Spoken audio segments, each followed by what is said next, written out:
Hi everyone, I am here with Remington Cooney, who I never call Remington. It's very official. I call him Rem. He is a friend of mine. We were introduced a few years back, and he is a real maestro of meditation and mindfulness.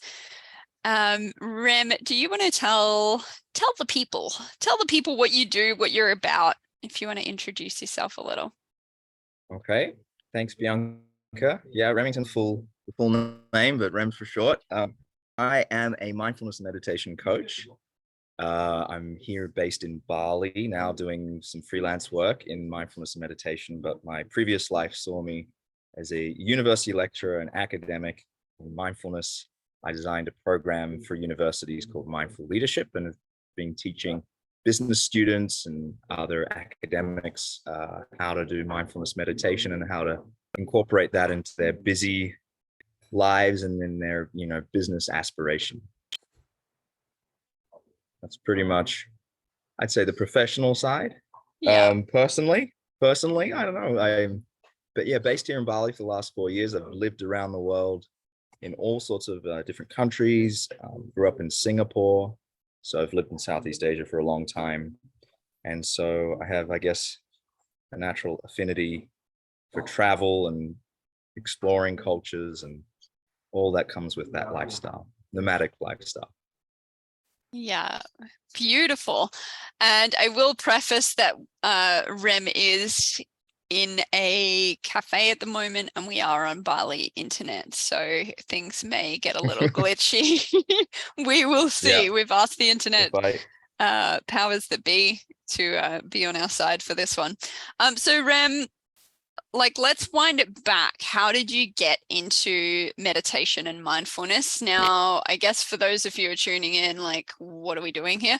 I want to talk to Rem about meditation and mindfulness, because while I would say I'm into mindfulness and I use mindfulness in my practices and with my clients, meditation, or like the traditional, typical, let's say, version of meditation and the stereotype of meditation, I find it very boring.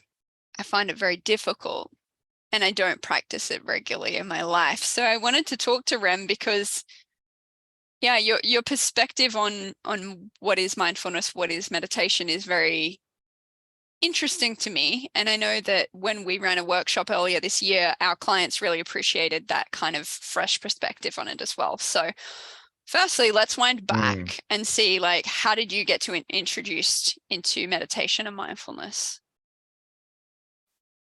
yeah, it's a good question. It does go back to my teenage years, when I was, you know, I guess discovering that I had a very overactive mind, a lot of overthinking, a lot of neuroses, mind's neuroses, and a lot of anxiety. And I mean, we can probably all relate to that in high school around those years, that it can be a very anxious time for all of us. But I found particularly that I was almost feeling dysfunctional from how much my mind would loop through these obsessive thoughts. And I didn't know what the solution was to that. No one was really discussing solutions to how to work with your mind and your mental health at that time. I mean, this is back, I don't know, 2000s, 2010 or something like that. And mental health has taken a lot more of a progressive turn since that period of time. But my mum was a yogi and she was studying yoga. And she said, I think I've got a solution for you to help you work with this quote unquote overthinking, overactive mind. And she took me to her yoga teacher, who taught me breathing exercises. And they were more traditional yogic style breathing exercises, pranayama and sun salutations. But it was my introduction into a type of meditation. And so from that point on, I remember going home the day that he taught me those things, and doing them and feeling better. And so from that point on, I believed that this is actually a solution to working with what I would call the mind loops. I remember I used them in the workshop that we did, mind loops, or in yoga, they call them chitta vritti, which is those attention loops that go on and on and on. So when I found that meditation was a sort of a suitable tool for working with that, I immediately got very excited. I was like, I want to find out more. I want to dedicate myself to this study of the mind, study of how to work skillfully with the mind. And I think, from that personal standpoint, having a personal reason for doing this, it then became my interest to bring that more into like a public sphere, to like do something with that, to teach it to other people, or make it more of a career path, or just a pathway for my life. So yeah, Yeah. that's the sort of base story to it. Nice. Nice. Mm. And I know we did an earlier interview where you interviewed me, and even though we couldn't know each other and we've worked together, we're always learning new things about about each other and the modalities and the practices that we use. So it's really cool. So you mentioned like Yeah. I can't think of the phrasing that you just used, but like that skillful way of working with the mind. Is that how you see mindfulness, or how would you define mindfulness yourself? Yeah, it's a good question, because I think so. Mindfulness and meditation are often seen as synonymous, but they Mm, actually are two. They're two distinct concepts, and you can have. There's lots of different types of meditation, um, and some of them don't involve what we would call mindfulness. Mindfulness is this mm, observational awareness. When you're able to and see your mind's wandering for what it is, and sort of watch your minds, watch your thoughts. That's mindfulness. It's a present state of awareness where you're intentionally observing the mind and everything around in your environment. But sometimes in some meditation traditions, they want you to get completely absorbed in your object of awareness. So you're not standing back and observing. You're not doing what's called metacognition, which is reflection on your cognition. But in some meditation traditions, you go all in and you absorb yourself in the state. This ability to stand back, this ability to observe, the ability to watch.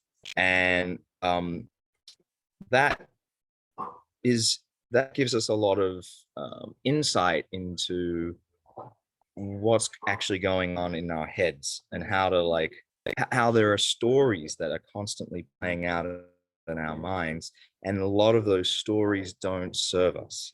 So it's a preliminary step to changing the stories in our minds, and or just being with them, just being able to observe and be with what is going on without trying to change it. mm-hmm. And I think that can be a really helpful thing, having experienced anxiety myself. And you might have your own 2 cents to throw in on this, but like just listening to what's going on, or like witnessing what's happening, rather than trying to go away, like just stop, like stop being anxious, like just be Yeah. calm.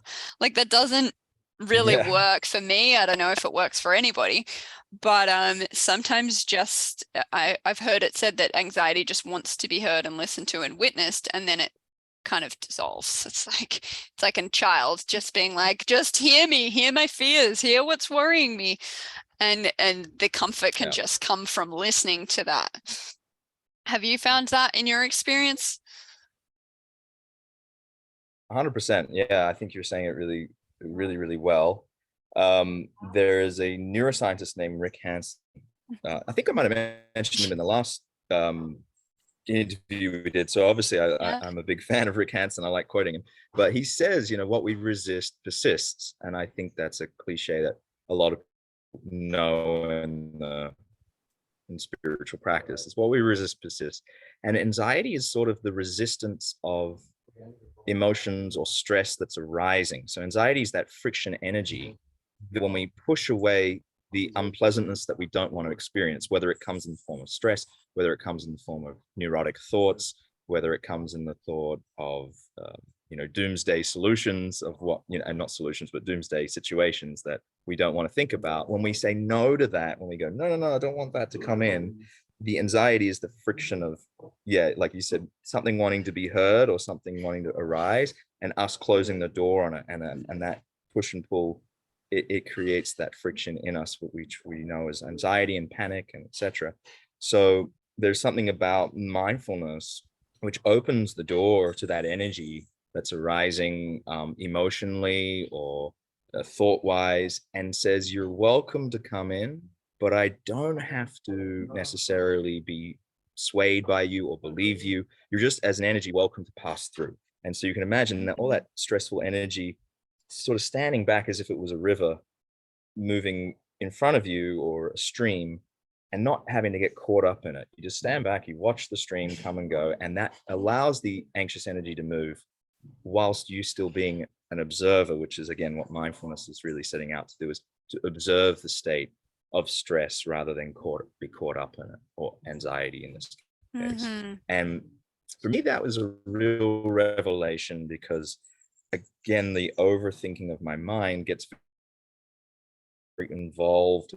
Why I'm anxious? How can I fix this? How can I change it? How can I stave it off? And those are not really helpful, as you probably know as well. Then they're not helpful solutions to working with anxiety. Yeah. Go away, anxiety. It's not a good thing to tell anxiety. Get out of here. Get out of Um, here. so you kind of looped back around to mindfulness. I want to ask you now, like, what is your definition of meditation? You mentioned before that they're two separate things and they can overlap, but what do you see meditation as being? Yeah, because I did say they're two separate entities. Mm-hmm. If we put mindfulness over here, to redefine, mindfulness is a mind state of awareness that's observational and present. I'm noticing my connection just dropped, but I take it you can still hear me okay. So again, a mind state of present moment awareness over here, and then meditation over here is the mental training practice, or the mental training practice that makes us familiar with our minds and our mental processes. So meditation is this tool or this methodology of practicing coming back to some sort of anchor point of awareness that makes us familiar with our minds.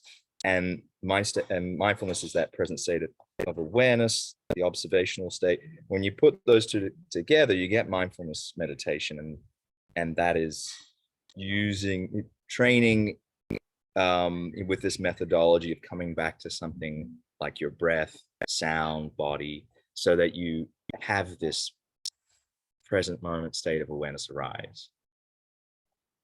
But like, to caveat that, you could do that at the gym. I mean, you can have a present state of awareness arise at the gym, or when you're running, or when you're eating, or when you're, believe it or not, even parenting. You know, there's these books out there right now called mindful parenting. So I don't know if anyone's successfully achieved that yet, but you can do it in any time. But meditation as the method is the most tried and tested methodology, because you're sitting still, you're not distracted, usually closed, you're with one thing to focus on. So that's why meditation is such an effective way of giving rise to mindfulness. Yeah. Am I Yeah. there? Mindful parent. Yeah. It's kind of, it's glitching out a little bit, but the words are coming through. I hope that everyone can follow. Okay, good. Yeah, the mindful parenting in moments. And I think that's the thing, isn't it? It's like, sure, we can be mindful and we can run on default all throughout our lives. We can be really mindful of one thing and then just be in our patterns of learned behavior in so many other areas or so many other moments of that day. What do you think, for you, what have been the biggest benefits of meditation? Like, what does that do for you in your life?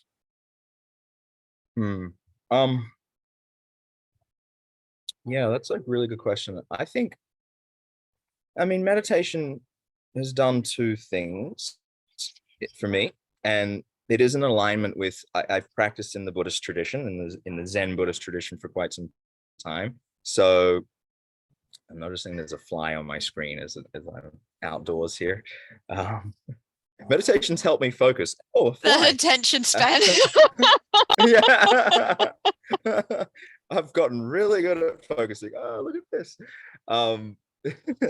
No, meditation in the Buddhist tradition, there's two things that meditation can help with: shamatha, which is relaxation, and vipassana, which is insight. And you would have heard of vipassana retreats, which are these 10-day retreats. They're meant to help you go underneath relaxation. You get relaxed, you go underneath, and you have insight into your true nature.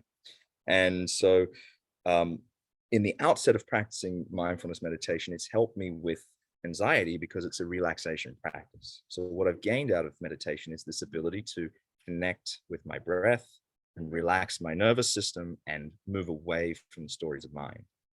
But then on a deeper scale, as that was my starting point, I've started to get insight into my true nature. Not to say that I'm enlightened or anything, because that's obviously not true. But I've got an insight, yeah, insight into my true nature, and insight into the nature of these stories that are not real. My thoughts, I'm not my thoughts. The emotions that I have are not always defining me, but also just the nature of my experience in life, that things are impermanent, that even though I grasp to that which I crave, it won't last. So why bother holding on to that?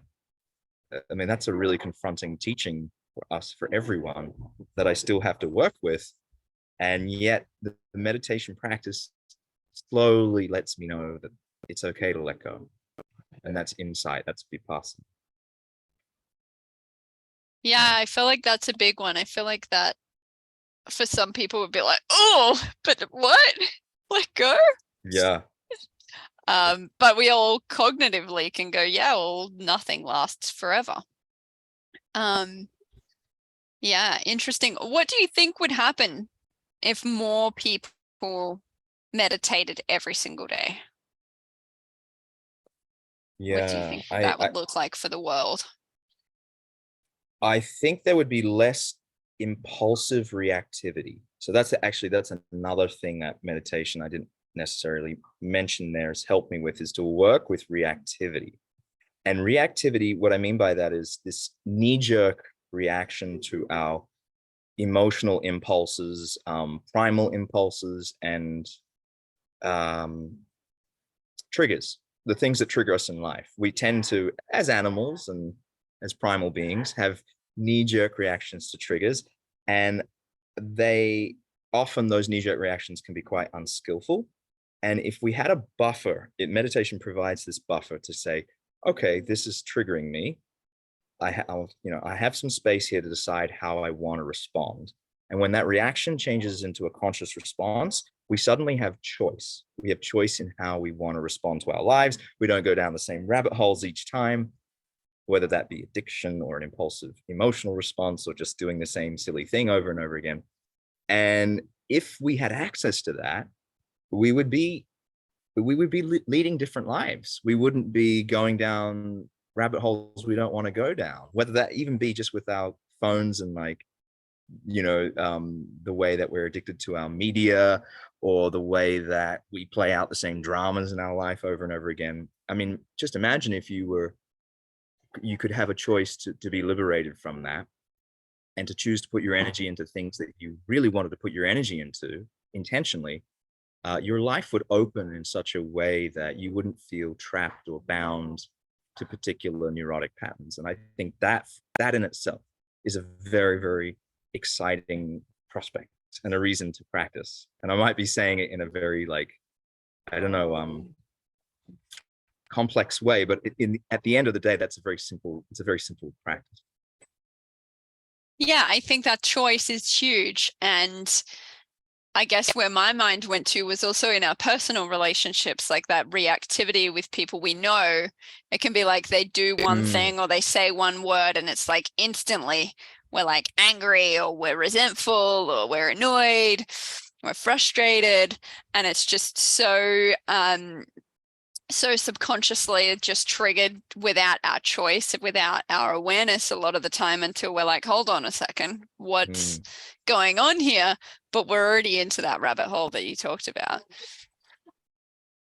That's a good way to put it. Yeah, you're already down. You're already like 5 steps ahead hold on, where by the am time I? you've woken up. Like Alice in Wonderland, just in that rabbit hole. Yeah. So we spoke before about the fly, and we laughed about the fly and everything. And I know before hitting record today, we were talking about attention spans and social media and that kind of thing. It's something that we sort of we talk about, not every day, not every time we chat, but we do talk about that attention span factor. And there's something that happened a couple of weeks ago where we were organizing the retreat. I sent you like a 4.5 minute like monologue, really, of my thoughts on a particular thing that we were trying to work out some logistics for. And you were like, wow, your voice message really tested my concentration there. What would you say I'm in a about love-hate relationship with your oh long voice yes, messages. Yeah. yeah, that's There's a what you direct said.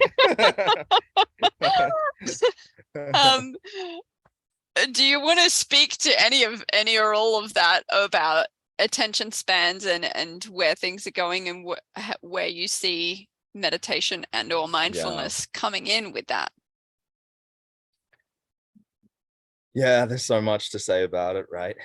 Like there's, for me personally, I could talk about this all day. So I'm just thinking how to best summarize. Of course, the joke there being, the irony of that is that I'm teaching a focused awareness, attention-based practice.